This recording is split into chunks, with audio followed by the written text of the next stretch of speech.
Dhe plaset fabulën e tretë në ekran.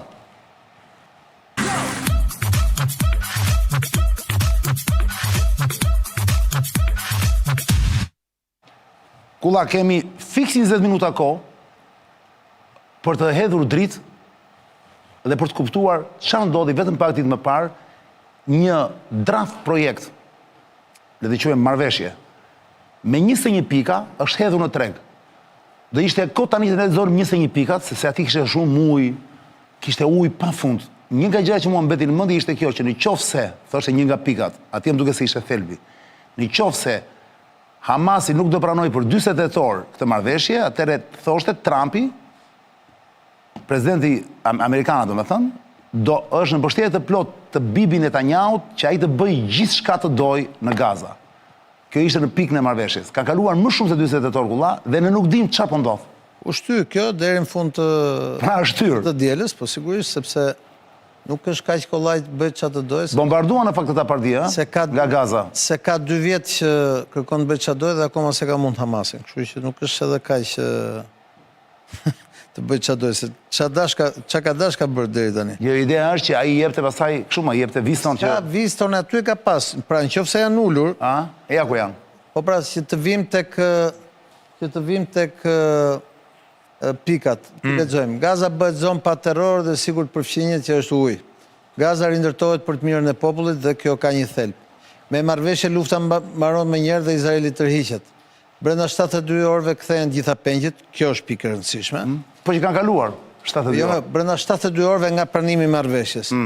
Izraeli liron 250 të burgosur të përjetshëm, në cilët unë mendoj që mund të lirohet edhe Marwan Barghouti, që është një lider politik që vjen nga koha e Arafatit dhe që mund të marrë pushtetin, hapësirën që ngelet në bregun perëndimor, pasi nëse do të bëshin zgjedhjet sot atje do t'i fitonte Hamasi dhe 1700 burgosur të tjerë. Hamasi dorëzon armët dhe merr amnisti për dalje të sigurt dhe këtu duhet shohim çfarë do të thotë dorëzimi armësh. Ndihmat humanitare hyjnë me njëherë në Gaza dhe kjo është shumë e thjeshtë. Ndihma shpërndahet nga OKB dhe nga organizata ndërkombëtare, por një duhet kuptojmë që Izraeli dhe SBA-ja, jo vetëm Izraeli, kanë shpallur si organizata non grata shumë nga këto organizata ndërkombëtare dhe shumë nga këta zyrtarët e OKB-s. Pra do të ketë edhe një lloj relaksimi në nivelin e Organizatës Kombeve të Bashkuara. Gaza qeveriset përkohësisht nga një komitet palestines me mbikëqyrje ndërkombëtare, pra çdo të thotë mbikëqyrje ndërkombëtare, çfarë roli do të kenë arabët, sauditët, Katari, emiratët e tjerë, pra një lloj unmiku. Zbatohet plani ekonomik për ngritjen e Gazës dhe këtu rolin kryesor do ta kenë vendet arabe, Emiratet, Katari, Arabia Saudite. Krijohet një zonë ekonomike speciale me tarifa të favorshme, pra do bëhet një zonë pa taksa, që do të ndihmojë rikthimin e ekonomisë dhe do t'i çojë arabët mendojnë që këtu duhet investuar parat, por jo vetëm arabët, në mënyrë që të largohet ai territor nga lufta. Hamasi nuk merr pjesë në qeverisje dhe Gaza çarmatoset nën monitorim. Kjo është një pikë deri diku e paqartë, sepse nga një anë thuhet që nuk merret pjesë qeverisje, por pastaj thuhet që do qeveriset pas kësaj qeverisjes ndërkombëtare do të ketë dhe zgjedhje. Partnerët rajonal garantojnë që Gaza të mos kërcënojë fqinjet. Tani Gaza nuk ka çfarë fqinjit kërcënojë aty, se vetëm Izraeli ose Egjipti nuk e kërcënon dot. Krijohet një forcë ndërkombëtare për stabilitet dhe siguri, pra është ajo që thash, pra një lloj KFOR-i pasi ka dhënë një forcë nga UNMIK-u. Izraeli nuk e anekson Gazën dhe trupat e ushtrisë izraelite të rriqen me faza. Nëse Hamas refuzon, ndihma vazhdon në zonat pa terror, pra lejohen ndihmat ushtarake, po jo në zonat ku ka luftë. Nis dialogu ndërfetar për tolerancë dhe bashkëtesë, pa ai nuk është ndonjë problem, se s'ka ekzistuar. Prandaj thash ka shumë ujë, pra cila është pika që ty të bëm që sipas teje mendon që është thelbi këtu. Pika nga këto pika që ta kapi dhe publiku. Cilën pikë të lexojmë? Pikat më të rëndësishme këtu janë. Më e rëndësishmja cila është? Jo. Sipas teje. Janë 3 pikat më të rëndësishme. Mi lexo të treja. Po 3 pika më rëndësishme. Me numër. Është pika numër 5. Dhe pika numër 4, pra lirimi i pengjeve dhe lirimi të burgut. Izraeli, pika numër 5, Izraeli liron 250 përjet të përjetshëm dhe pika numër 4 që janë bashk, pra dhe Hamasi dorëzon pengjet. Ja një sekondë i lexojmë. Pika 4 kulla, brenda 72 orëve kthehen të gjithë pengjet. Po e përmendëm. Pika 5, jo, them 3 pikat kryesore. Jo, këto 2 pika do t'i quash një.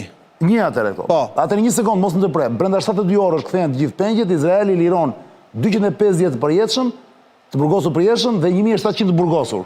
Të sigur. Këto po i quajmë 1/45. Pastaj është pika 6 shumë e rëndësishme. Prit, 6-ta.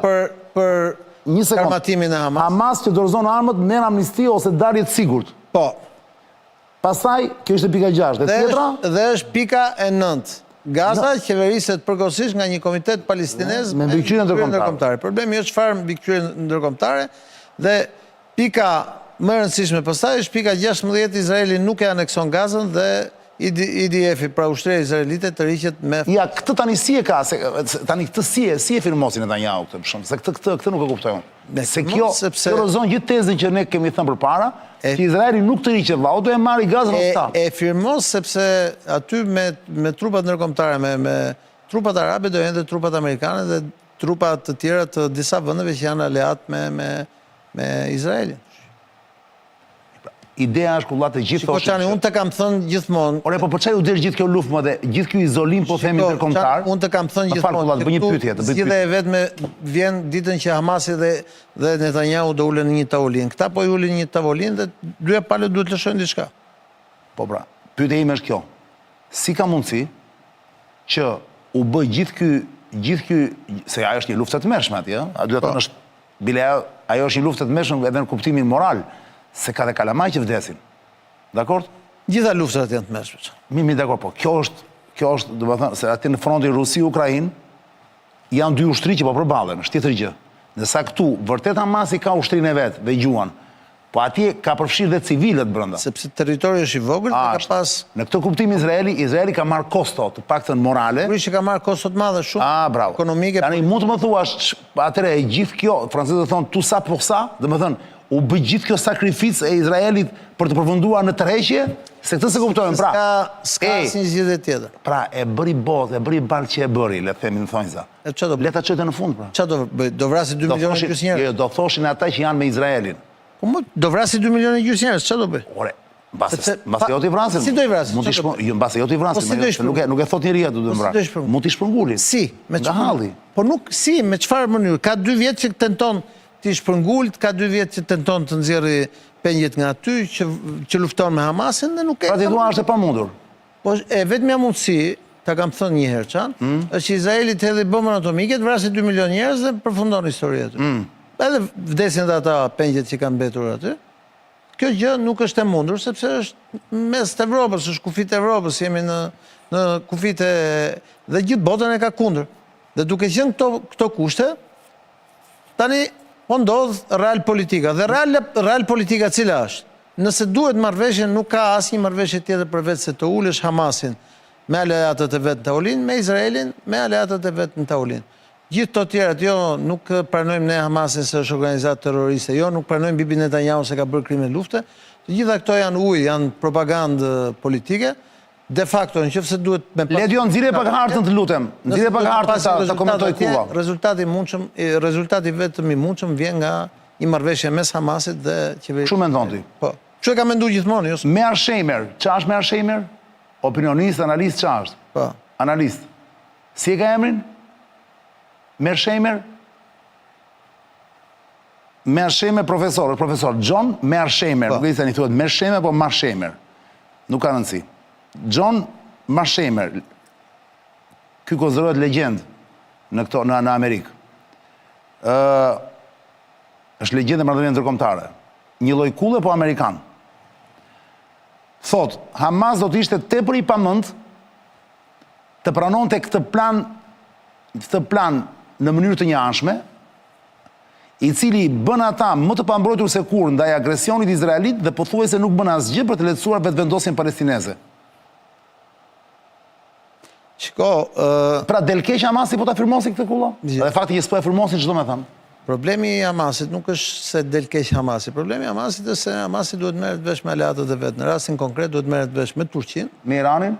Jo, kam thënë që në fillim nuk ka lidhje Irani me Hamasit. Ta kam thënë në fillim, kemi bërë sherr më ditë. Jo, mos kemi bërë sherr për këtë, po tani Irani ka ndihmuar shumë Hamasin, vëlla. Irani nuk ka lidhje me Hamasin, çan po ta shpjegoj. Nuk ka lidhje direkte më burr. Irani nuk ka lidhje me Hamasin sepse iranianët janë shiit. Po le të jetë, mo. Ta kam thënë kur ka filluar konflikti. Po le të jetë, mo. po nuk funksionon më se kjo organizatë është organizatë politike, Po pse Hezbollahu ushtarake dhe fetare. Janë shiit Hezbollahu. Me Hezbollahun është Irani, me Hamasin jo, dhe faktikisht Hamasi me kësh i lidhur. Me Turqin, me Katarin, me Egjiptin, me Arabin Saudit, sepse janë sunet. Po me Huthët qa janë? Huthët janë shiit gjithashtu.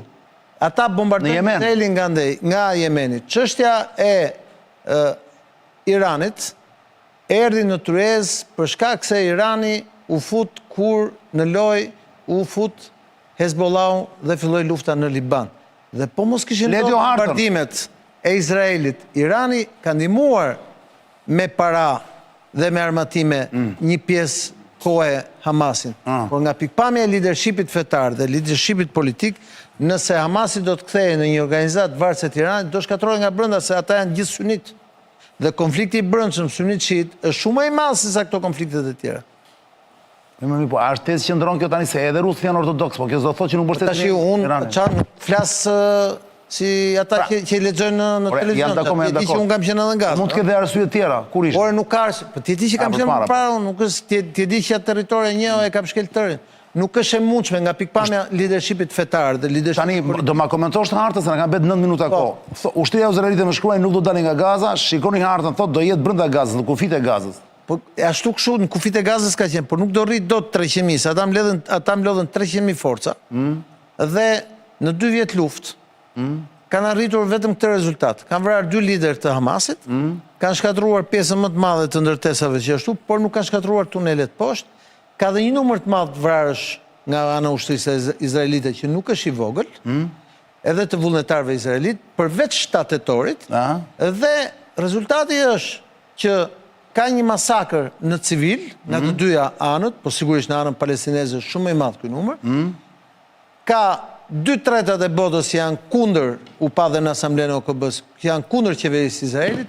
Situata politike e brendshme në Izrael është shumë e destabilizuar dhe duhet të thënë dhe kjo tjetra. Edhe ekonomia e Izraelit pas 2 vjetësh ka filluar të ndjejë shumë koston e luftës. Pra, të gjitha këto gjëra bëjnë që okej, ata do ta lënë ushtrinë atje, por nuk e marrin dot se aty e kanë pas. Mos harroj që Ariel Sharoni, kryeministri i atëhershëm i Izraelit, që ishte edhe hero lufte, u tërhoq nga Gaza pikërisht për të shkak të faktorit demografik. 2 milionë e gjysmë njerëz nuk mund t'i qeverisnin. Se atyre duhet t'i japësh ujë, duhet t'i japësh drita, duhet t'i japësh spitale etj.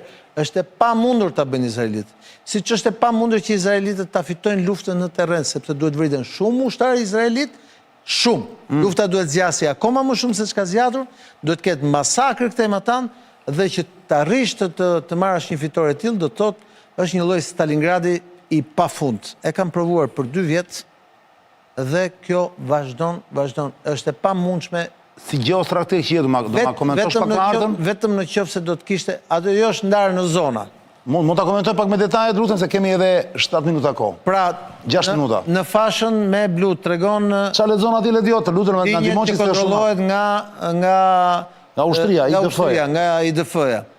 Pastaj fasha me blu cila është? Ajo vija me blu? Po, vija me blu aty. Po cila vija me blu? Kjo e para lart? Ajo e para që është atje lart, te Gaza City aty. Jo, një sekond. Vija me blu është e vogla që është në andetit apo? Po pra po, ose duhet çojmë të ta shpjegoj me dorë.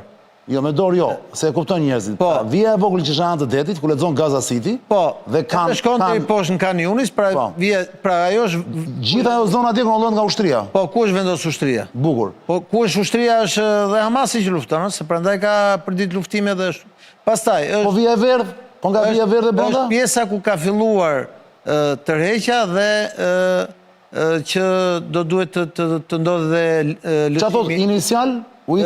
Pra, fillimi i tërheqjes, withdraw. O stage? Dhe lirimi i pengjeve. Okej. Pastaj, vija tjetër është linja e dytë e tërheqjes sipas të ushtrisë, sipas standardeve të Planit Trump dhe vendosja e trupave ndërkombëtare. Dhe pastaj do të jetë pjesa e fundit, ajo që është i këshusi, që ajo do të quhet zona e sigurisë, pra do ketë një, si me buffer zone. Pra do ketë një lloj, si kemi pas në kohën e Enver Hoxhës, kloni në kufi. Po normal. Një lloj kloni që do jetë si tip neutral, që është zonë neutrale. Që të mos ketë direkt kufiri me...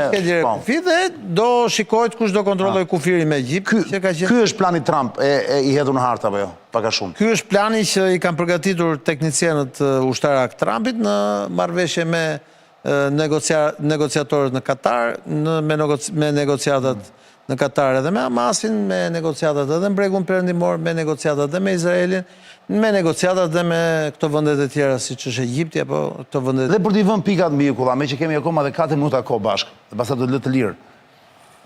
Sepse më thonë që po vjen, më duke se ka ardhur Arind Qori i Lëvizjes Bashkë, i cili sot pikërisht dhe ky është lajm ekskluziv është shpallur nga partia e vet, u vendos që të jetë kandidati i Bashkisë Tiranës, kandidati për të...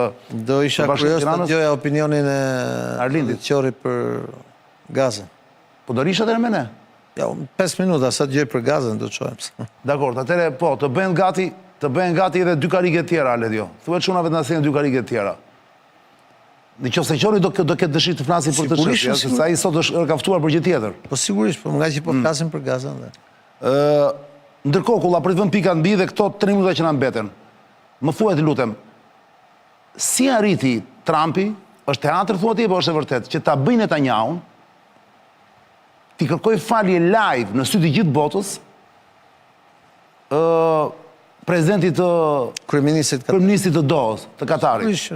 Si ka mundësi? E pa pane pa dëgjuar, s'ka ndodhur ndonjëherë. Sigurisht, sepse Izraeli bëri një veprim... Që gjuaj ti? Një veprim të çmendur, shkoi bombardoi një vend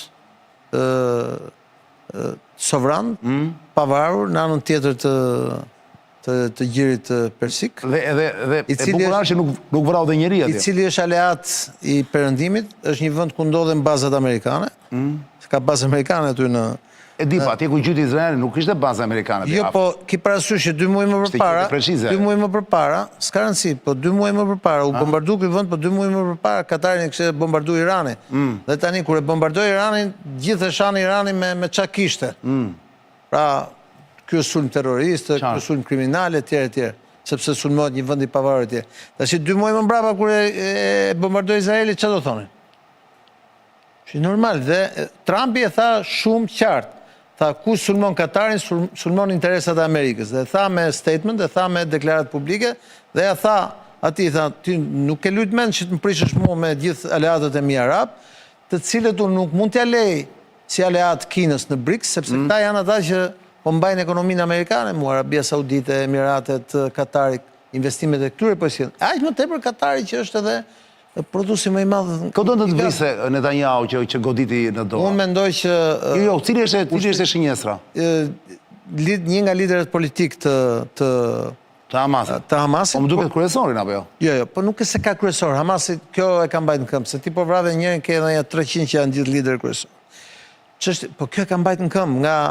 Kur vra Ahmed Yassini që është themeluesi i Hamasit, që vrau Izraeli Ahmed Yassinin Gaza, u mendua që Hamasit do përfundojë dhe doli doktor Abdul Rantisi, i cili gjithashtu vra dhe prap nuk u eliminua. U tentua helmimi dhe për pak sa vdiq Khaled Meshali në Jordani dhe pastaj ishte po ky kryeministri Netanyahu në 97-ën, i çoi mbretit Jordanis, i çoi sa i kërkoi ndihmë amerikanëve, i çoi anti-helmin dhe Khaled Meshali sot e kësaj dite është gjallë, është në Katar, dhe kështu e mbra dhe liderët e tjerë dhe nuk ka përfundu njërë Hamasi. Pse? Se Hamasi është një lëvizje që lind në 87 nga intifada e parë, pra lind shtëpi në shtëpi dhe lind xhami në xhami. Dhe është një lëvizje që s'ka bë kur aktivitet ushtarak dhe politik i jashtë. Nuk ka potëshuar kur, thua Tikulla? Kur? Kjo është historia. E kanë nisë me gur, e vazhdon me atentate terroriste. Se kemi të nësë do me thënë Hamas? Hamas është një... Shkurtim, akronimi kujt? është një akronimi i kësaj lëvizjes së rezistencës që kanë ata aty, të më thënë. Dhe sot është kthy në një organizat politike, pra këta, sepse nuk do kthej Hamas e kështu. Në kur u dha fund intifadës dytë, perëndimorët në mënyrë të veçantë europianë thanë që ne atëherë nëse duhet të pranojmë, Palestina duhet bëj zgjedhje dhe duhet kthehet një shtet demokratik. I bën zgjedhjet dhe zgjedhjet i fitoi Hamasi. Qartë. Dhe që atëherë nuk... Po jo në bregun perëndimor. Edhe bregun perëndimor Hamasi fitoi, Ismail Haniyeh ishte kryeminist. Po s'është më ai.